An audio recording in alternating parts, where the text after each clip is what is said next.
Welcome to this, my next video in the series Rishi Devra, The Fantasy and the Facts. In this video, we'll be taking a close look at a letter that Rebecca West sent to Devra West in February of 2007. As we review this letter, you'll see the abject cruelty that Miss West doles out to each of her employees, and her students for that matter, and that this is no accident.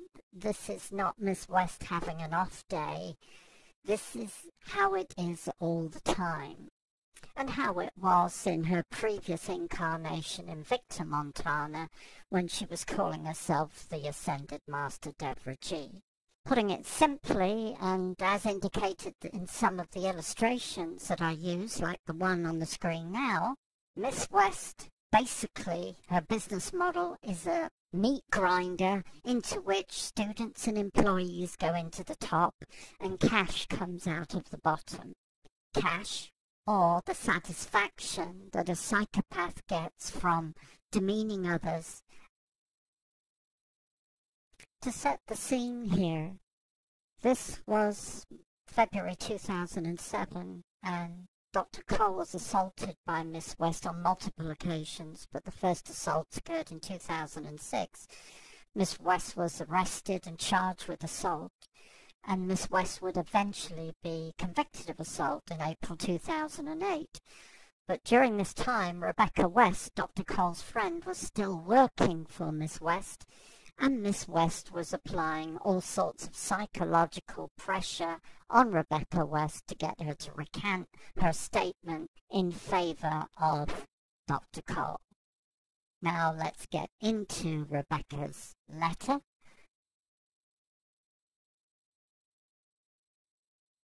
Note the date at the top, it's February 24th, 2007, and the highlighted area in yellow gets into the fact that Rebecca is saying that she was verbally abused by Miss West for 40 minutes on a call that Miss West billed as taking 5 to 10 minutes.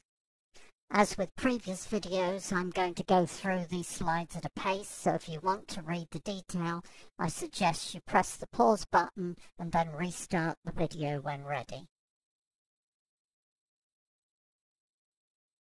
It is quite distressing to read, well, distressing for a normal person with a conscience, to read Rebecca's letter. And she nails it on the head when she says that Miss West is basically preying on her innocent emotions. Here, again, very distressing to read, is Rebecca West referring to the photograph she saw of Dr. Cole after the various assaults meted out upon Dr. Cole by Devra Patton West. And here are the two victims and the perpetrator. The perpetrator being Devra West at the top, who basically advertises herself on her websites as God's gift to humanity, a fluffy guru come to save everybody, when in reality there is an overwhelming amount of evidence to show that Miss West is an occult predator. Rebecca goes on to recount the abusive behavior that she gets from Miss West.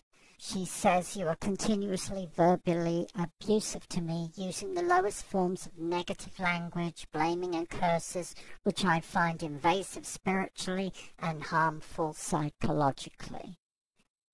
Well, these are the tactics that Miss West uses. This is all part of her business plan. The meat grinder is a very good metaphor for what is going on. The Rebecca Wests, the Dr. Coles go in the top, and money and submissive droids come out the bottom. Here Rebecca refers to the fact that several employees have suddenly quit due to the constant yelling and abuse dished out by Devra Patton West in the office environment. Here Rebecca West, as office manager for Devra West and trying to do her job, gives some very pertinent and useful suggestions to Devra Patton West as to the way forward. But of course, Devra Patton West has no intention of listening to anyone else. Here Rebecca West details the amounts of money that are owed to her for past wages, salary, overtime, bonuses, and so on. In the previous slide, Rebecca paid Devra West, that is, the courtesy of calling her a spiritual teacher. Of course, Miss West is not a spiritual teacher. She's an occult predator that uses her knowledge of the occult, human nature, and her ability to manipulate people into defrauding them, basically. That's what it's all about. It's all about money. In this slide, she goes into detail how Jeff Reynolds has got himself into deep trouble with Miss West, and how shortly after he arrived as a new employee from Cave Creek, Arizona, I might add, that he was manipulated into giving Miss West large sums of money, which she used to fund her extravagant lifestyle. Of course, once on the hook, Jeffrey Reynolds could not get off the hook, so, like others before him, he was manipulated into joining Miss West in some of the serious crimes she committed subsequent to the start of his employment, which in Jeffrey Reynolds' case was money laundering, the money stolen from Dr. Cole after the bookkeeper refused to manufacture false invoices and resigned, and joining with Miss West in a plot to murder the whistleblower for making all of these crimes public, and when that failed, fronting a lawsuit on behalf of Miss West designed to both gag the whistleblower and financially ruin him, so that Miss West could move on to Cave Creek, Arizona, and reincarnate herself all over again as the Ascended Master Rishi Devra. Here Rebecca sets out a list of creditors to Miss West.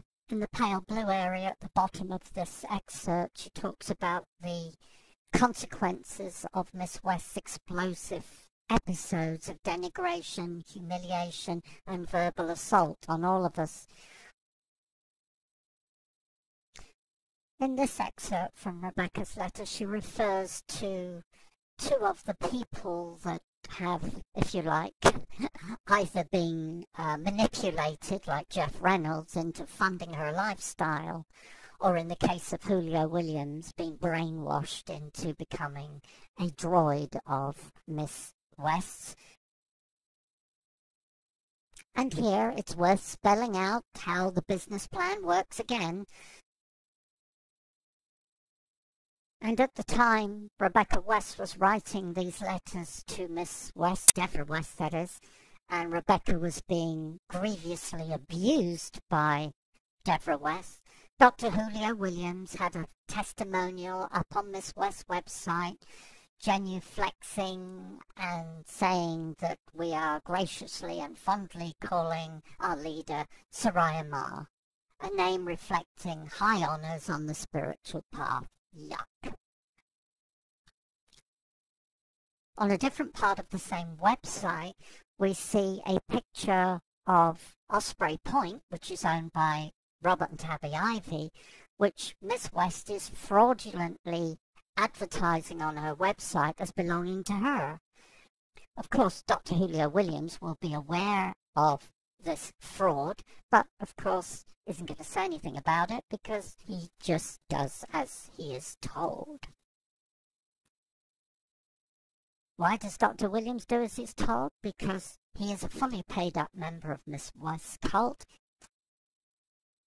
We get back into Rebecca West's letter to Devra West, where Rebecca talks about her concern that she might be personally liable for some of the crimes and practices that Miss West is doing, which are, quite frankly, way outside the law.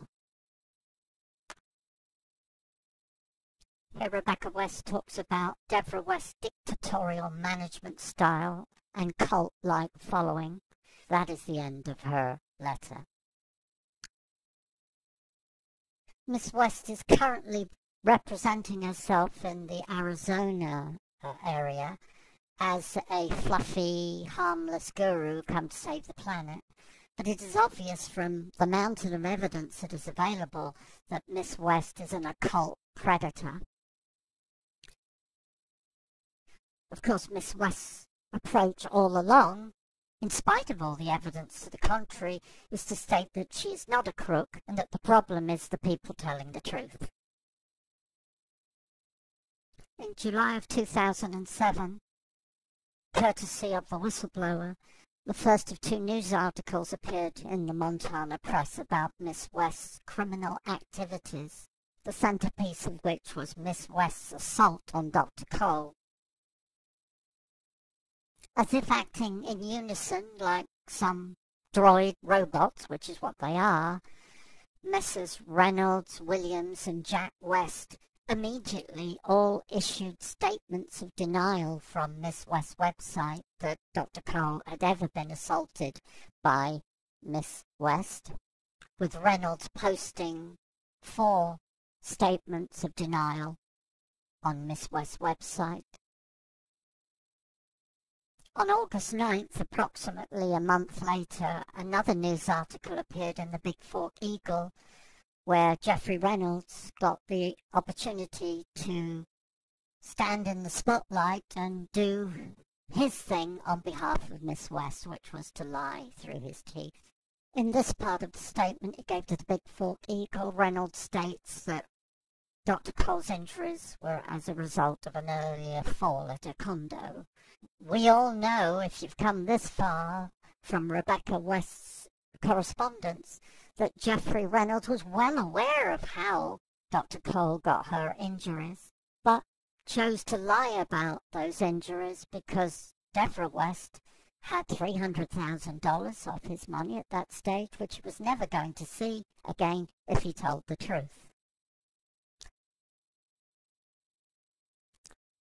In the second part of the interview that Reynolds gave to the Big Fork Eagle, he stated that Dr. Cole owed Miss West, that's Devra West, $1.3 million, which of course wasn't true, and tried to convince us all that $250,000 of the debt was for an internship and that a further $213,750 was for therapy fees. After all the publicity in Lakeside, Montana, obviously it was curtains for the cult there because the divine being routine that they all promote wasn't going to fly. So Jeffrey Reynolds invited Devra Patton West and the gang to move down to his old hometown of Cave Creek, Arizona, where Devra Patton West reincarnated herself as the Ascended Master Rishi Devra and set up a new business container called the Golden Flame Foundation, website now called Omni Awakening. And here is a social media posting by Jeffrey Reynolds in 2014 where he states that he is honored to be associated with Devra Patton West's criminal conspiracy, and that Devra Patton West, in her various disguises, Surya Ma, Rishi Devra, has been guiding his life for many years. What a loser. There is much more of this material to publish in future YouTube videos. In the meantime, please be sure to like my videos and help me make them go viral. Thank you for watching.